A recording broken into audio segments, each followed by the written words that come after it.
Hi, welcome to the BariNation podcast, where we support the bariatric community with humor, humility, and honesty. I'm April. I'm Jason. And if you're watching this on YouTube, you already know one of our favorite humans is joining us today, Mr. Ked, Chef Ked. What's good, y'all? How y'all doing? Good, man. We're good now that we're talking to you. I had to admit to my mother the other day, right? Because I shared your post and I was like, the best meal I've ever had was made by Ked. It was in Dallas when we were visiting Dr. Joe and his wife. You had a late night cooking session, the grits, the shrimp, the things that you made. Oh my God. Oh my God.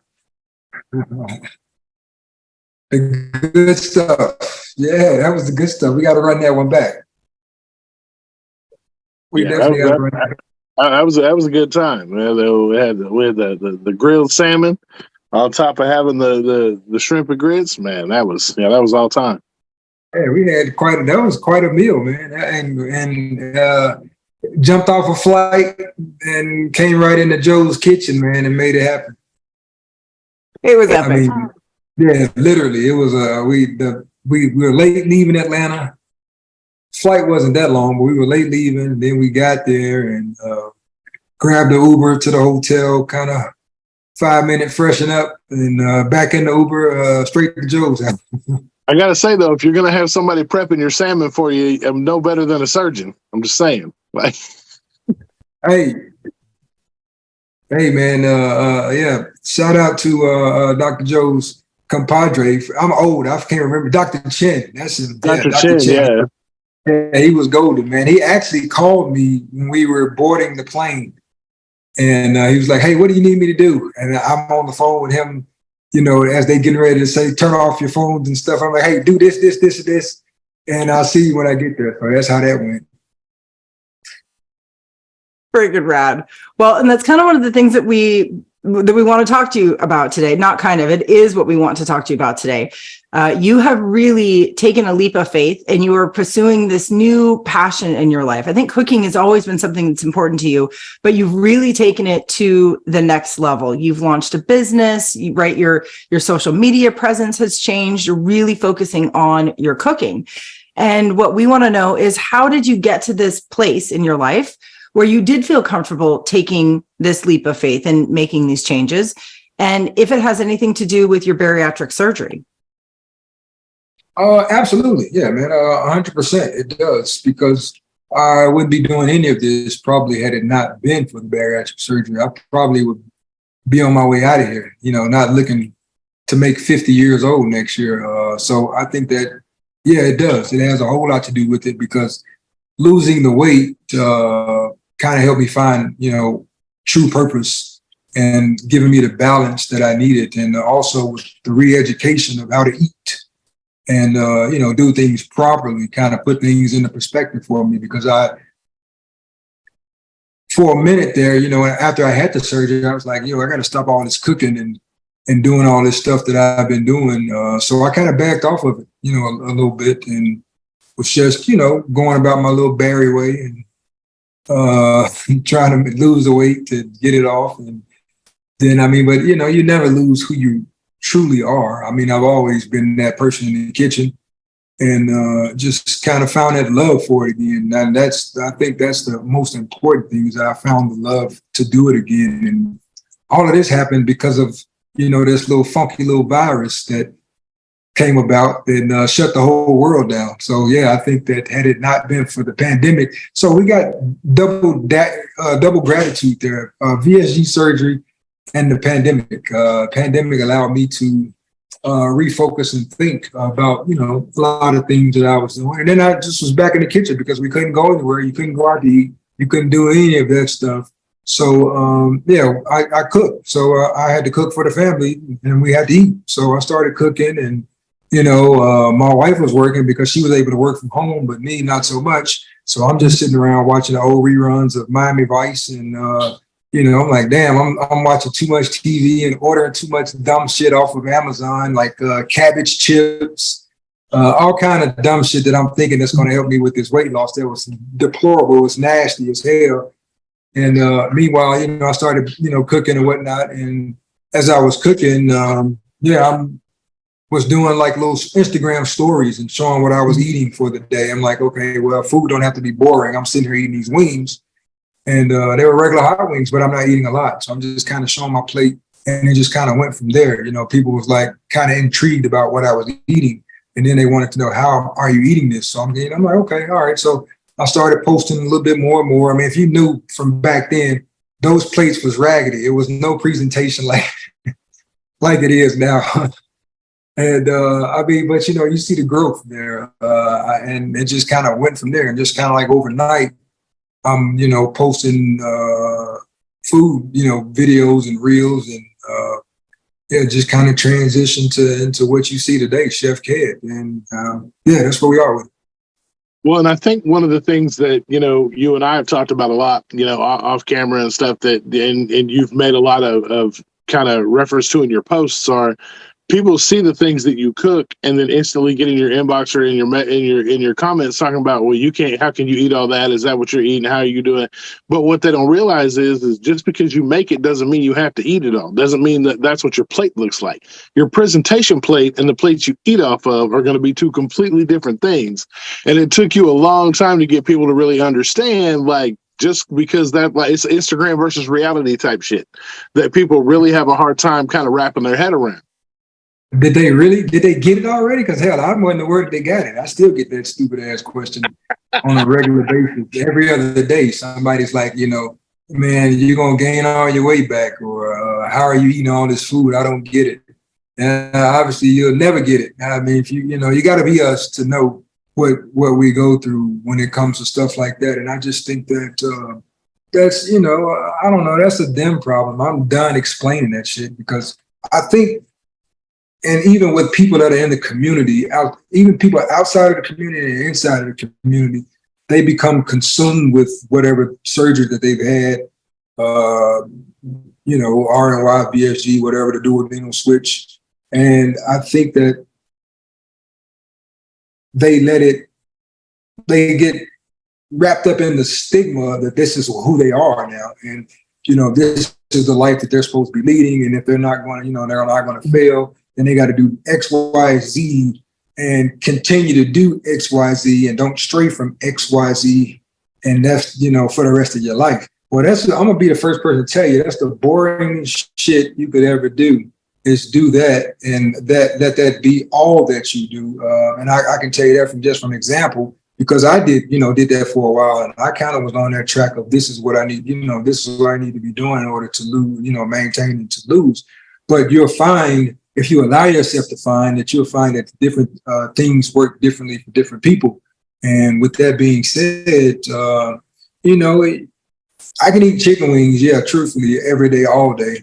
But even I would get sick of that after a while. You know, everybody's palate, you want to, you know, get some different flavors and taste some different things. So I just started experimenting to see if my stomach would allow it. My stomach would allow it. And I'm like, okay, I'm going back to some of my favorite restaurants. But I'm not going to overindulge. I'm not going to get into the things that I used to do that got me to where I was. And I think that's the changing of the guard right there, so to speak. And people have to realize that this is not all that you are. Once you have bariatric surgery, that doesn't define who you are. Yeah, that's a small smidgen of your life. You know, your life is what you make it. And if that's what you choose to make it, then so be it. But that's just a small portion of who I am as a person. And I kind of got sick of that, of people wanting to keep me in that bubble, the VSG bubble. And, you know, they wanted to hold me to a certain standard. And I'm not able to do this, and this because I had VSG surgery. No, you're not supposed to be doing that. No, I call bullshit. I mean, I've done more now post-op VSG than, you know, and because of the surgery, you know what I'm saying? And yeah, certain things people will look at as, you know, saying, okay, well, you shouldn't be doing that. But I mean, come on. The guys here to cut the grass, my dog is but yeah, come on, man. It's all right. He just cut in the backyard. Anyway, sorry about the noise. It's going to take it but a second. But anyway, yeah, I just feel like you got to know who you are first. And being overweight before, and most overweight people, their identity is pretty much told, they allow themselves to be told who they are because of one thing, and that's one thing only, that's acceptance. Because you want to be accepted, you don't want to be ostracized because of the weight. You don't want to be left out. And I think that a lot of us, including myself, even after the surgery and losing the weight, we transition that over into the new body, the new you, and you're still within that realm of thinking. And I think that getting outside of that thought process is going to help a lot of people if you allow yourself to do it. And that's been my problem for about a year or so, going on 2 years of, I got complacent and bored with just being sleeve believe the hype. And that's all people saw me as. I could be out somewhere and somebody would see me. They didn't know me as Ked. They were just, hey, you're sleeve believe the hype. No, I'm Ked. I'm Kedrick, actually. That's who I am. And I didn't want to evolve into just that person, because it's more to Ked than just, that was a small part of me. Yeah, I'll always be associated with sleeve believe the hype. I mean, I did quite a bit under that, moniker.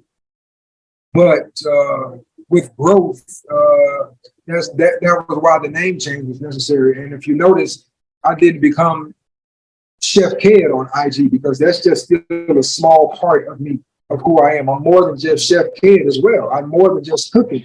So my IG name now is Ked Uncut. So what that means is, for all you nasty people that used to watch BET Uncut, it has nothing to do with that at 2:00 in the morning.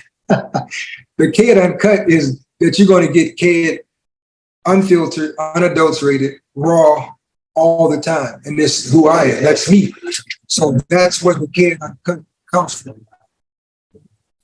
I remember one of the very first times we talked to you officially, like on the podcast. I remember you talking about that, and you were even wrestling with it back then. And it was, I think you were maybe a year, maybe post-op, or you were somewhere around there, but you were feeling this pressure about, well, there's so much more to me than just, my sleeve journey. There's so much more to me as a person and what I'm passionate about. And as you have, grown in your post-op journey, we all, I think, really see this transformation that you've gone through, and this embracing of who you are as a whole person. And you're no longer afraid to kind of compartmentalize yourself or silo yourself into like, well, I'm this person, this day, and this person the next day. You're really finding a way to kind of bring it all together. And I think for so many of us, our weight, our obesity prevented us from being kind of this holistic version of ourselves because we were so afraid to present the whole. We thought we wouldn't be accepted, right? We were just thankful to be accepted as the big person that we were. So we were just going to show these little tiny facets of ourselves. And then after surgery, all of that kind of mental weight falls off, and you start realizing, I mean, people are going to like me for who I am. And if they don't, then so be it. But it's almost like more of you can come forward, which is where that juxtaposition comes in. Some people will say like, oh, you're a completely different person. No, I'm not a different person. I just have the freedom now to share with the world who I am as a whole person. I just didn't share that side with you before. And so many people, I mean, it causes strifes in relationships and your personal relationship with yourself. But getting to the point where you do feel comfortable is challenging. I mean, Jason, do you feel like you've done the same? Yeah, it's the difference that people don't understand, that as bigger people, we felt we wanted to make ourselves as small as possible because we just didn't want the shit. We didn't want anybody to see us. We didn't want to hear us because we didn't want to hear about how big we are or how, any of that. We wanted to be as small as possible in the smallest corner of the room so we could just exist. And now as smaller people, we want to be the biggest people we can be because we had the surgery to get our second chance at life. And now we want to live every day of that life to its fullest, which is why, we've all done something in our post-op journey that we, weren't really doing in our pre-op journey. Like I know myself, me and Ken have talked about this at length. Like I cook a lot, but I know that it's a hell of a lot easier to cook now than it was before. because I can sit in the kitchen and prep and cook and do all that stuff, and I don't have to worry about where a chair is or where I'm going to post up and sit where I can be comfortable and my legs don't hurt, my back doesn't hurt. I can do everything in one sitting now, and it doesn't bother me at all. Versus, before, when I'd have to, it would take twice as long because I'd have to take so many breaks sitting down. And not only the fact that it's easier for me to do now, but I want people to see this side of how it's like, because I know what it's like living the other way. And so many people can kind of, I want the pre-op people to be able to connect with the post-op me, because we all know what it's like to be pre-op us, but not very, all the people that are still pre-op or freshly post-op don't know what it's like on the post-op side a couple of years down the road. And I want them to get that taste of what it really can be like. But like what Ken said, in the realm of, it doesn't have to be your existence. For the first 12, 18 months, it really does need to be your existence while you're kind of learning to live that way. But once those habits are ingrained and you can kind of move along in that way, some of that stuff starts to kind of fall off a little bit, where the patterns are, you kind of don't need the handlebars anymore. You can kind of let go a little bit and kind of just cruise on about your way without worrying about falling off, because you've done the work in that first 12 to 18 months. Yeah. Well, and so many people, I think, really do make these big changes after surgery. Ked, was there something like, how did you get to the point where you made the decision to do it, to say like, nope, I'm doing this. I'm going to take a leap of faith. This is what I want. Like, how did you know this was the right direction for you?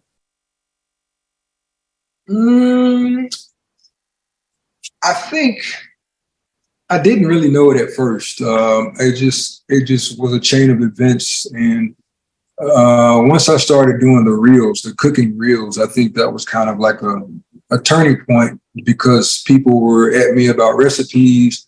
Then, of course, the seasoning was out already, had been out for almost a year, and I was doing these reels, and I was just doing more and more and more cooking. And, somebody was like, this is what you should be doing all the time, or you need a restaurant. I heard that so much. You need your own restaurant. I'm like, no, I don't want that. That's not who I am. I don't want to do that. I kind of ran from doing a lot of different things. I mean, I'm still not really wanting to do a full-on restaurant, but I'm enjoying the fact that I've kind of branched out and started private dining and, small catering, small event catering, just things that I could handle myself and my family. And, just reinventing who I am. And I think I started cooking, for friends. We would entertain and stuff like that, like we did for you guys and stuff like that. And just to get the reaction that you get from people, and the food tastes good, it goes right to the soul because it came from my heart. And I think that is one of the most fulfilling things ever to me. Because, I feel like that I put my heart and my soul into what I do, especially cooking. It's something that I don't tread lightly. I was, trained by the best. And when I say the best, I mean my mother and my father, plus my grandmother. I stand on their shoulders. And it's just one of those things is I learn more and more every time I do it. And the more and more that I do different things and I try different things, and it's just like, man, I get excited. Like today, I just got off the grill and I'm just cooking for the family. Nobody in particular, I'm just cooking for the family. And oh my God, Jason, man, dude, I can say this now because it's not actually live. It'll be going up later, but by the time it goes up, I would have done what I was going to do, man. But yeah, I'm in the process of putting together this reel now. I love a good Cuban sandwich. And so, but everything, I always say, everything is going to be done Ked's way. Nothing is new under the sun. It might be a few things you can come up with and create, like I created sauces and stuff like that. But all these recipes and stuff, somebody's already done it. You might think you'd be the first to do it, but you're not. Somebody's already done it. But Ked's way is different, and that's always new. So yeah, I say I'm doing it Ked's way. So man, Jay, I'm calling this is the Memphis Mojo, and it's my spin on the Cuban sandwich. So what I did, I took a ham and pork tenderloin, because those are the two meats that are on a Cuban. You know, a traditional Cuban is Cuban bread, Swiss cheese, pickles, mustard, and pork tenderloin, and of course, regular sliced ham. So I took a ham and some pork tenderloins. I smoked them on the grill, and I've created a new sauce. It's called a Bluff City barbecue sauce. So what I did is I made a marinade for the pork tenderloin, and marinated it, you know, let it sit for a while. Then I took it out to the grill and I put it on and smoked it. I smoked this meat with this ham, along with this ham. And then after the pork tenderloin was done, I took it and just drenched it and, you know, gorged it in this Bluff City sauce, and then let that smoke and cook for about another hour. And I've taken it off and sliced it up, sliced the ham up, and then I took some Cuban bread, threw some spicy pickles on it, Swiss cheese, of course, because I love cheese. I got to keep the cheese on it. Layered it with the ham and the pork tenderloin. Ked's way, though, I put jalapeno garlic coleslaw on it and slathered it with some more barbecue sauce, more cheese, and then pressed it. And boom, you'll see it. It'll go up. You'll see this real when I'm finished with it tomorrow. It's bananas. It's crazy. And then I got some barbecue sauce to dip it in. Oh my God, it was sick. Yes. See, I mean, I'm still waiting on the cookbook. I don't know what you're waiting on. Like you got a little bit of time on your hands. I'm just saying, we had this conversation in Tennessee, my good man, and I'm just saying, I'm waiting. I don't know about you, but you know, right? You got a good point there. My wife would probably be looking crazy if she could hear this right now. I don't know what she is. I know we had a good long talk about that in Tennessee, sir. Yeah, man. So yeah, that's what it is. It's just it's one of those things, and just on a whim, you know, thinking about what I wanted to eat. I was so impressed with this Cuban that we had a few years back. It was probably late 2019. We were in Miami, basketball tournament with the boys, and we were in South Miami, and that's like, you know, they didn't even, I mean, the menu was in Spanish, and they had somebody come over and interpret it for you, but mostly everybody in there was, you know, speaking Spanish, and they were Cuban. And I had the best Cuban sandwich of my life right there in this restaurant, and I never will forget it. And I've got to go back and find this restaurant. And yeah, I just was feeling it today, and I said, you know what, I'm gonna make me a Cuban sandwich, but I got to do it my way. So yeah, that's Ked's way. You know what's really striking me is, as you're talking about what you're making, Ked, there's so much excitement and playfulness in you describing what you're creating. But at the same time, you're tapping into memories that you've made with your family. It wasn't just, I went to this restaurant. It was, we were in South Miami with the boys' basketball tournament. You have this shared memory of family and food. And I think so many patients go into surgery or after surgery, we're terrified to still be in love with food. But you're really kind of teaching us how we can still have this love of food and this joy of cooking in a way that is still aligned to our long-term goals, right? Whereas the two we used to put in these separate boxes, what you're saying is, no, I mean, you can still love food. You can prepare delicious food. You can be excited about it and still be aligned to your bariatric goals. Absolutely. You know what? I will say this, and a lot of us and a lot of people probably would be looking at me like I'm crazy because I'll say this, but this is what we all were. We were all in abusive relationships with food. It was an abusive relationship, and I had to get out of that relationship.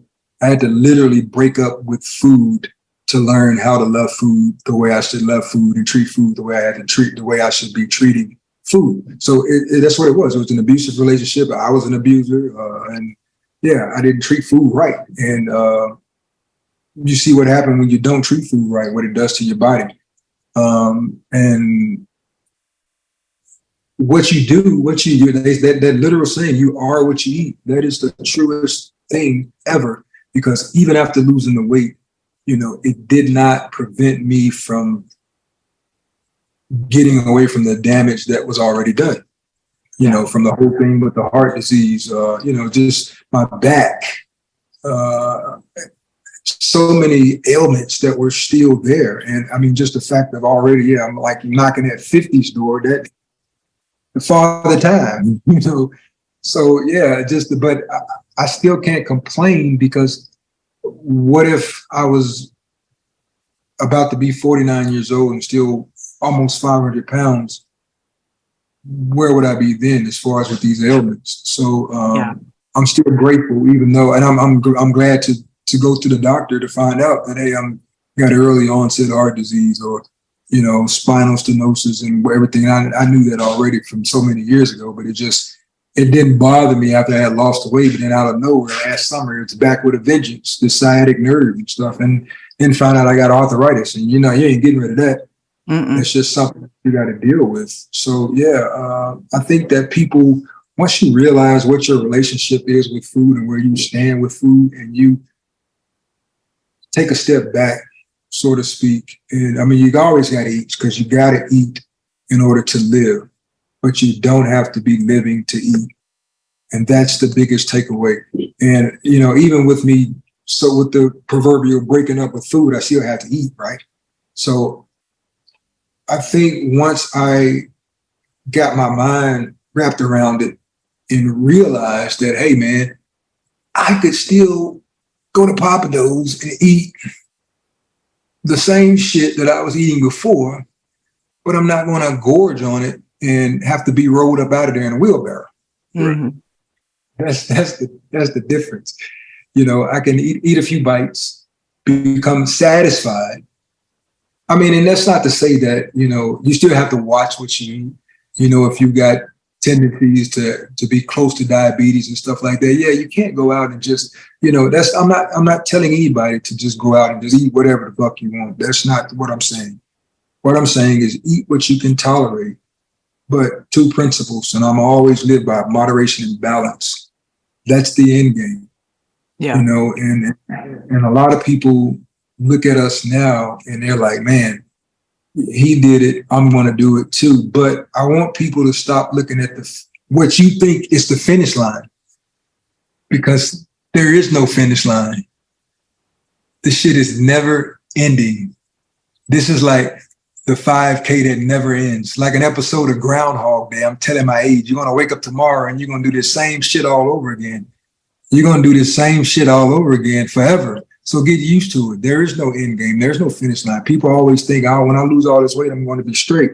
No, the fuck you aren't, because I'm still a greedy, fat ass kid who wants to eat everything in sight and consume it as fast as I can, but I got to figure that out. And I still fall short. I fall short damn near daily. I'm like, oh shit, man, I took too many bites that time. Oh, you dummy. You idiot. Mm-hmm. I'm just like everybody else. There is no difference. I'm just as much at fault.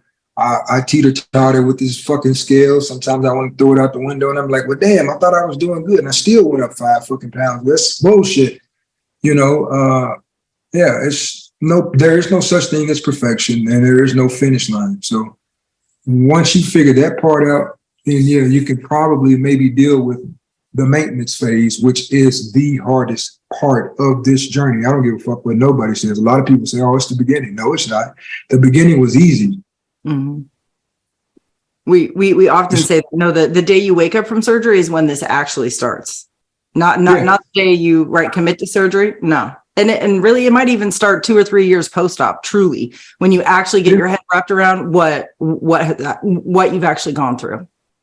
Yeah. And, we were with some, family just a couple nights ago.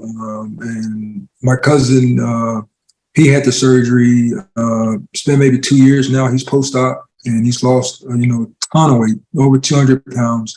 And his wife just had the surgery about a week ago. And we met up with them because they were in town, and, she was in tears. It's only been a week. And, she was, full of regret.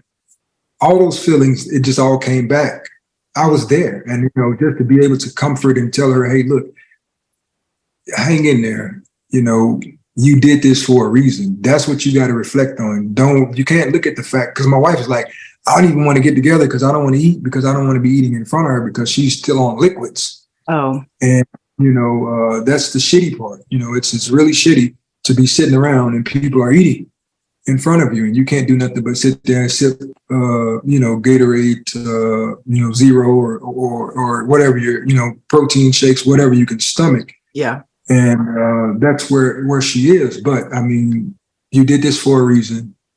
You needed to do this for your health. You're trying to be here for your family. Those are the things that you have to reflect on. And, me and Chantel were just there as encouragement and just reinforcing, hey, it's going to get better. It's going to get greater later. You just got to go through this little part of it. And, it'll level off soon. Well, one of the things, like when you're talking about going back to the being able to still be in love with food and have a passion for food and things, like people assume that down the road it's just boiled chicken and broccoli is the only way you're going to make it through the end of this. Like no seasoning, no salt, no nothing. Like, this salt is spicy. Like, stop. Like, no, like you can't. Like you're still going to be able to have full flavor food. You're still going to be able to love what you cook. You can still put passion into the things that you do and the stuff that you consume. But, at the same time, like you said, it's moderation and balance. Like you can't go out and just eat, you can love fried clams all day, but you can't go eat a tray of them. You can have a couple and keep it moving, like keep it pushing. Yeah. But that doesn't, there's to say you don't have to sit and just eat, boiled broccoli or boiled chicken and raw broccoli is the only way you're going to make it to the end game. Like that's not how that works, because you and I both, spend lots of time curating menus and meals and doing things and loving every aspect of the process of doing it.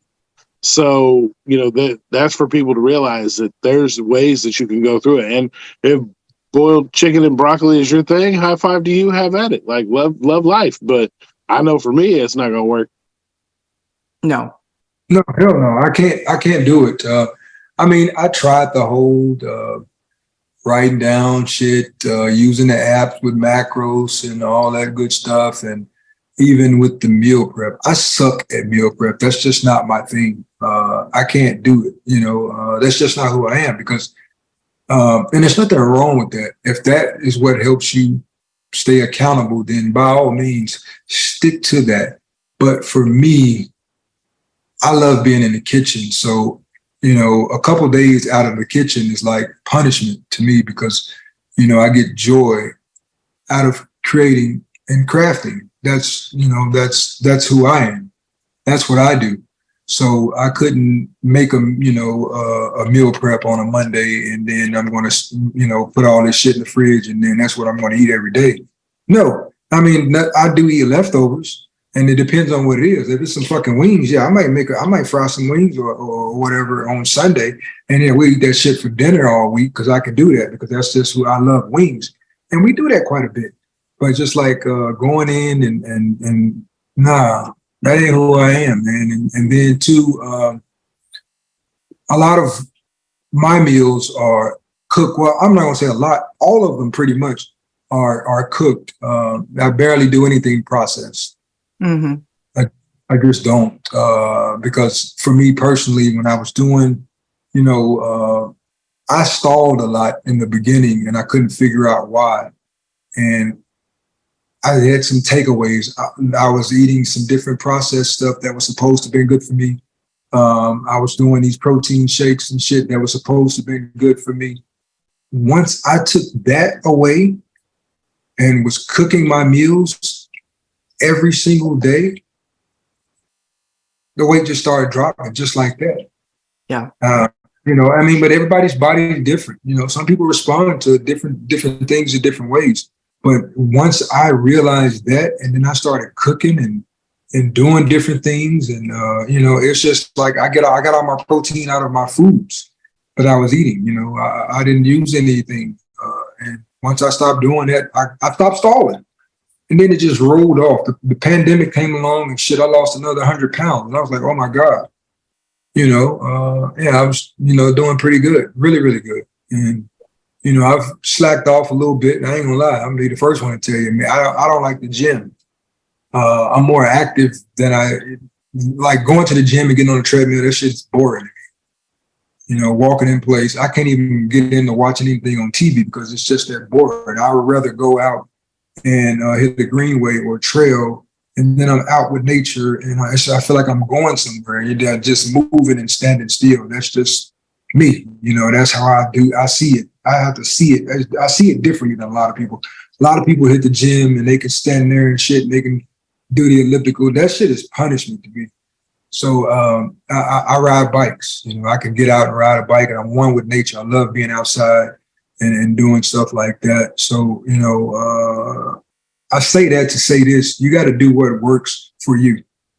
Yeah. My way might not work for somebody else, and then for some people it might. You just never know. Or you can maybe take a few things that I do and it works for you, and then incorporate a bunch of other things. You just got to. It's almost like, we moving the puzzle pieces around until the some bitches fit in place. Yep. And there's thousands, millions of pieces out there and many different options. You can take puzzle pieces and turn them certain ways. And sometimes you can put them into a spot and you think that's the spot that it goes in. It looks like it appears to fit, but then the pattern don't match. So that's the thing that you got to understand. A lot of people out here, they got puzzle pieces and they got them some bitches all over the board in place. But if they stand back and look at the big picture, that ain't the shit that's on the box that you're supposed to be fucking making. Yeah. Right?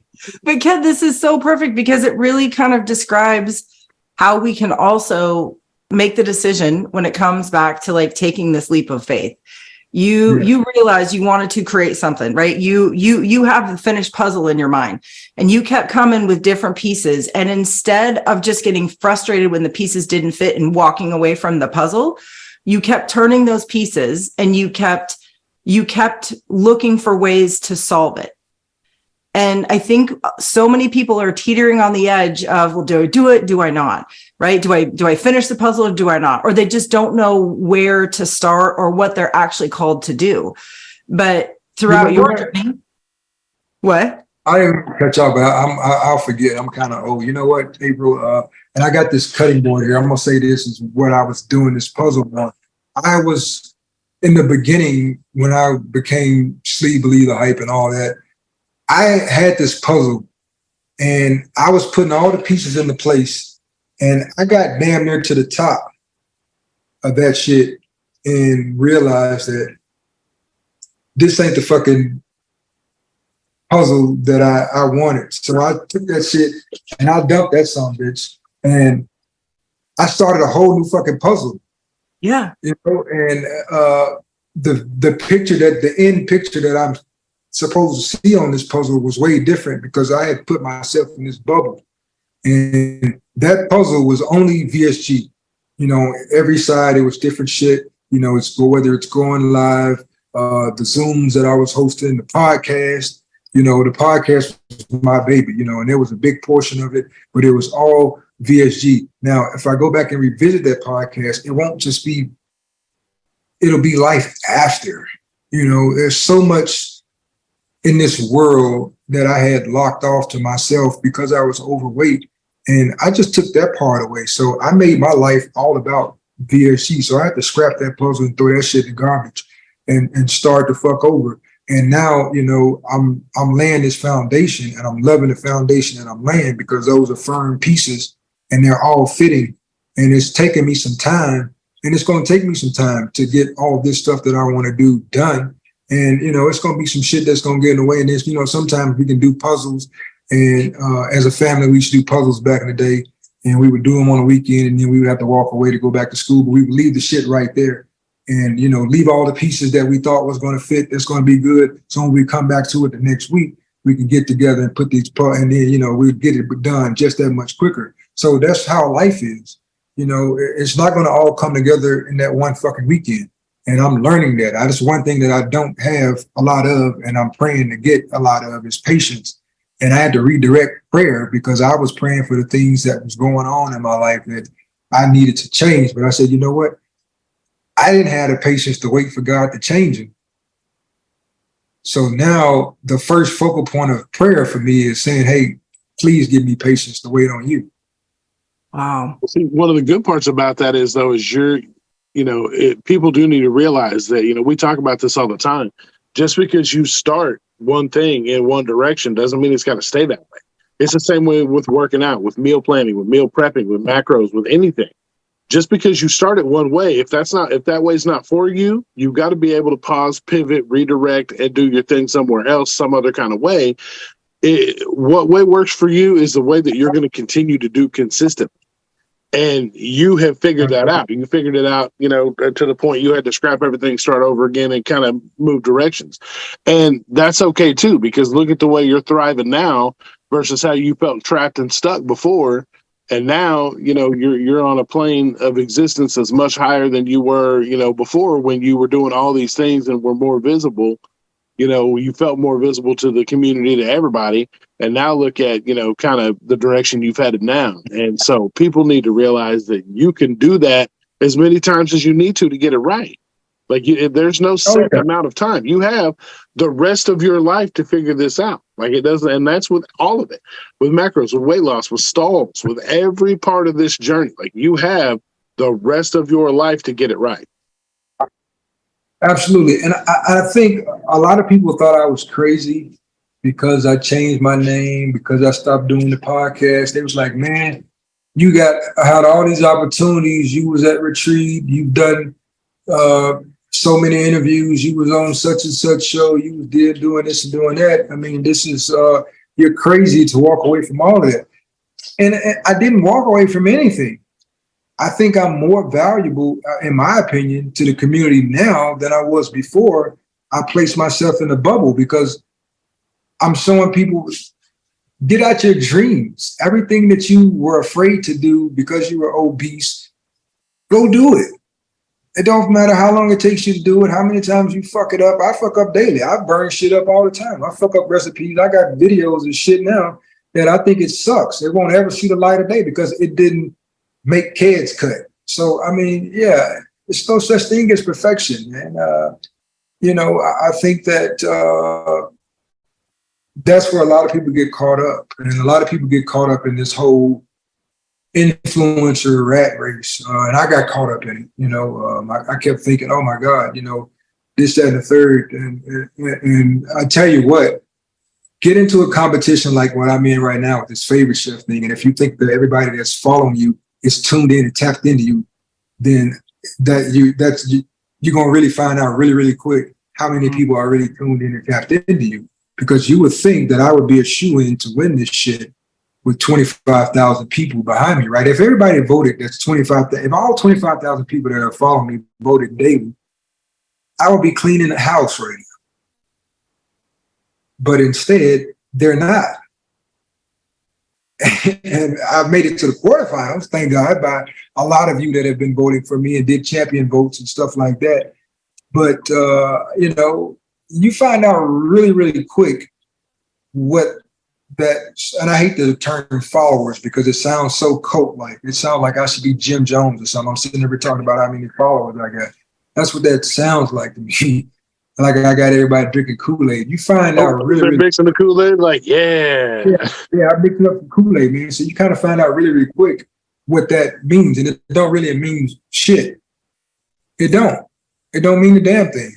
You're searching for approval from people who, some of them aren't even there. A lot of people will follow you because they see that you got a lot of people following you, and then after that, and if you don't give them the time of day, then of course they're going. If they don't unfollow, then there's no engagement. You hit the nail on the head. If we're making a leap of faith, if we're making a big change in our life to appease other people, we will never be successful. And I think what you really came to realize that, and you were not happy. So you really sat back and you leaned into yourself and you said, what is going to make me the happiest person, the best version, the most engaged version of Kedrick? And you trusted yourself. And you leaned into that. And I think that is a huge missing piece for a lot of people when it comes to taking this leap. Am I doing it truly for me? Or am I doing it because I want this cloud or influence or whatever it is? But this isn't real. Right. That's not real. What's real is you and your passions and what you want to do with your life. And if you don't lean into it, take a risk, you're going to miss it. Yeah. If you're not just as happy when the camera's not rolling as you are when the camera's rolling, the fulfillment's coming from something else. You're not truly following a passion that you have. If you can't sit alone in your kitchen like what Ken and I do, or you can't do, whatever the passion may be, wherever it takes you, if you can't be happy doing it without a camera, then you need to kind of reassess and figure out exactly who you're doing it for. Yeah. Oh, absolutely. Like I said, you really find out. Another thing that people got to understand too is that having the following doesn't equate to sales. No, we know that too. That shit don't equate to sales. So No. you can't depend. Don't put all your eggs. And I'm learning that. This is some shit that I'm still learning. My wife tells me that all the time. She's like, "Kid, you gotta not be so involved or so enthralled in that portion of it." And I think that's one of the biggest takeaways for me right now is just learning how to just go out and hustle and grind. And I mean, I'm still not even 100% at my potential, and with the growth. Because if I was firing at 100% right now, man, you wouldn't be able to tell me shit. I probably wouldn't even be online. I would sporadically jump on, yeah, in bits and pieces. So it's almost like just trying to find out who you are first, where your passions lie, where your talents lie. And, the biggest thing that I've learned that I've heard from other people is you got to play to your strengths. Everybody has some type of God-given talent. I don't know what it is. A lot of people think they can sing, but they can't. They suck at it. I'm one of those people. When I'm in the shower, you can't tell me shit. When I'm in the car having my personal concerts, you can't tell me I don't sound like the person that's singing the song. But then when my wife is looking at me crazy upside my head, or if I actually listen to my voice that's been recorded, I've made a lot of jokes about that on these reels. I got a bunch of hit songs out right now. You do. You got a ton of hit songs. I got a bunch of hit songs. I mean, come on, give me a break. I know that's not my strength. That's just the comedic side, the comedic genius. But, you got to play to your strengths. What are you really, really good at? And you go from there. You jump on that and you put your full all into that. And then even though that's your strength, you still haven't mastered it. I have not mastered the kitchen. I have not. And I probably won't ever. And this is just the God honest truth. You can be a jack of all trades, but a master of none. And that's nothing. There's nothing wrong with that statement there. Go research it, look it up. You'll see what I mean when I say a jack of all trades, but a master of none. So I can get in the kitchen and I can do different things. And when I cook certain dishes, if I'm cooking for people, then of course I want to play to my strengths. I'm not going to go to somebody's house and I've never made this dish before, but I want to try it out on them. Hell no, because you might crash and burn. 9 times out of 10, you will. So yeah, play to your strengths, but that's not to say that you don't go and try to tackle that dish that you don't know how to cook. You perfect that during the week, cooking for your family. And, they'll tell you how good it is or how garbage it is. Hey, Dad, that ain't working. Don't cook that shit no more. Or when you see them come in to bring their plates back and it's all full and then the shit's been moved around to kind of make it look like they ate some of it, then you know it was garbage. Oh, I might not need to make that again, or maybe I need to work on that. So hone your craft. Even though that's your strength, you still got to get better at it. Oh, and yeah. Like I said, I'm always watching other chefs. I watch a lot of cooking videos, and just seeing what people are doing and, just learning like that. That's how you learn. That's how you grow. The last question we'd love to ask you is, right, obviously you've taken the leap, you've gone in a different direction, and not every day is rainbows. What do you do on the days that you really question your leap? How do you keep yourself moving forward and doing all of those things that you just said that you do? Oh my God. I'm probably the biggest worrier, a person with a lot of anxiety. And I think too much a lot. And I know that sounds crazy to say, but I'm a thinker, an avid thinker. And you give me too much time to think about, or you put too much stuff in front of me, then I'm overwhelmed. So you just got to find that balance. And for me, most of the time, my wife can be that balance for me, but probably I'm getting on her nerves, or bothering the shit out of her. And it's just, you got to find that the yin to your yang or whatever. And I think that's all a part of it. And I'm still not there. I'm just not.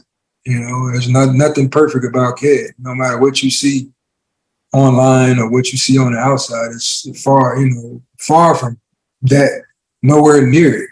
I'm still trying to learn. I'm still trying to figure this thing out, but I do have goals in front of me that I got to try to hit. And I know I need to do some more stuff to work on these goals.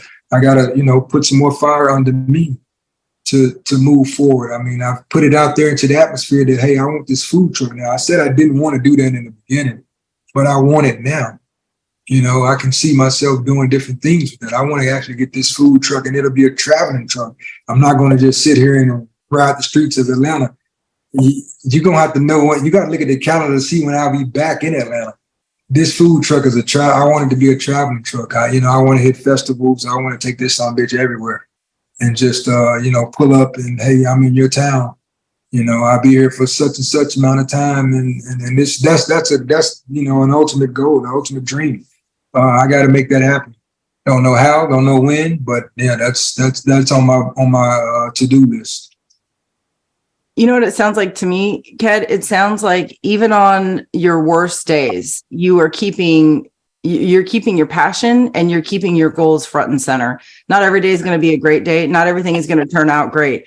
But even when a meal doesn't turn out the way that it does, it sounds like you just kind of pause, you reassess what went wrong, and then you tackle it again the next day. But you are really keeping that passion at the forefront of everything you're doing, and you're relying on that to keep you going on those hard days. Yeah. I mean, today wasn't the best, honestly. It just wasn't. It just was a shitty ass day. And it's just what it was. But I mean, I went from a shitty day to cooking and I forgot about it. I mean, I didn't forget about it. You never forget, but I put it in another side of the mind where, I'm like, okay, I'll get back to that eventually. But I'm going to go do this over here. And I had fun. I had a lot of fun cooking and shit today. So that's where I am. I still got my if you can read it. I know. That's I've seen that one before on social media. I haven't worn it in a long time because I've been wearing this like chef jacket and shit like that. But I wanted to go back to retro Ked, and this is me. This is what y'all got in the beginning. What does this say? Let me go back and read it. This is, once you put my meat in your mouth, you're going to want to swallow. The truest thing ever. The most appropriately inappropriate thing on the planet. Yeah, absolutely. I got about 3 or 4 of these, and all of them are so appropriately inappropriate, it's ridiculous. Oh. Well, Ked, even though you've had a shitty day, you've certainly made our day better by taking the time out of your life to talk with us and to share this leap of faith with us, because you, not only you going through it, but you are also teaching others how they can do it too. And that is a gift, and we appreciate that.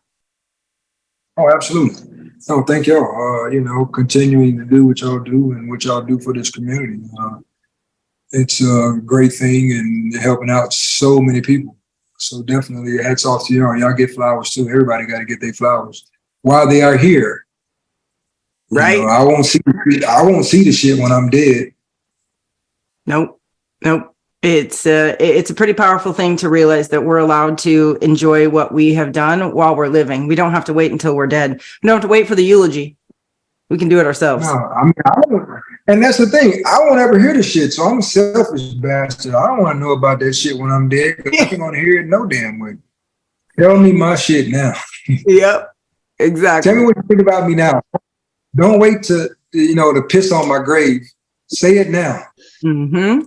I want the good, the bad, the ugly. I want it all. Yeah, I want all of it. Whatever you got to tell me. Get it off your chest. I think, and I think if more people did that, then we'd be in a better place. More people expressed how they felt, instead of letting shit bottle up and too much drama, too much unnecessary bullshit. Yep.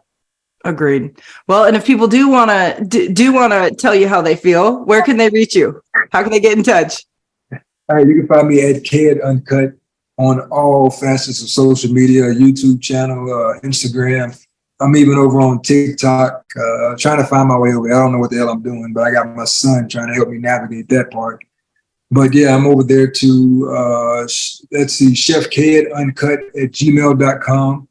You can find me over there if you want to got any inquiries about wanting to get some private dining or whatever. I will travel.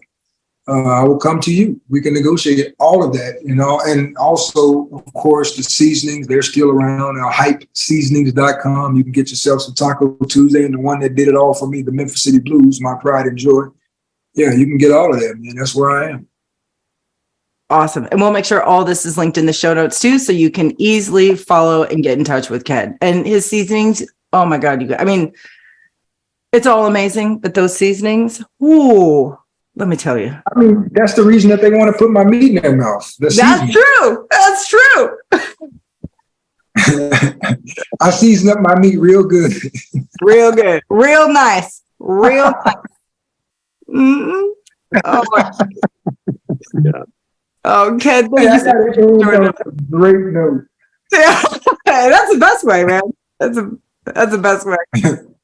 Jason, Absolutely. My friend, you want to take us out? Yes, ma'am. Ken, we appreciate you as always, brother. Never a dull moment. Always a good time. So we, for the community, we appreciate you guys for everything you guys have done for us, with us, around us, about us. We couldn't do what we do without you guys. The likes, the shares, the subscribes, and continuing to, tell people that we exist so that we can help as many people as we can. Because at the end of the day, that's the goal. And just remember, you've got this, we've got you, and we'll see you next time. Awesome. Thanks, Ken. Bye, everybody. Hey, absolutely. Y'all.